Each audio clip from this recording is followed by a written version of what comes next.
The next one is loyalty is rewarded. Again, I think it used to be true back in the day, back in, when our parents and our grandparents were in their careers. But today, I don't think it's true any longer. Companies may say these things as part of the recruitment process or anything, but at the end of the day, especially if we consider the backdrop of today with constant layoffs in both corporate and in government jobs, right? There is no loyalty there. The loyalty is one way for those people. The employees give their loyalty, but the companies are not. Either they do not want to be loyal or they are not able from a financial standpoint. So at the end of the day, you're probably just a number. And I think back to my time at Southwest Airlines.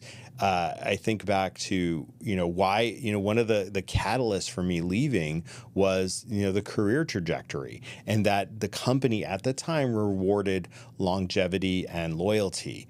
Was I loyal to the company? Yes, but you had to stay in a role 3, 4, 5 years before the organization would consider you for that next level. So that was a problem, and that was kind of one of several reasons I had left. And then here we are today. I started this series with the news that Southwest had laid off a bunch of people for the first time in its history, and see again.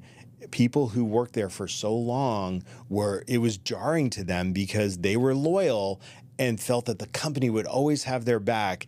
And unfortunately, that wasn't the case. So again, you always have that plan B in your back pocket. Even if you love your job, you're loyal to the organization.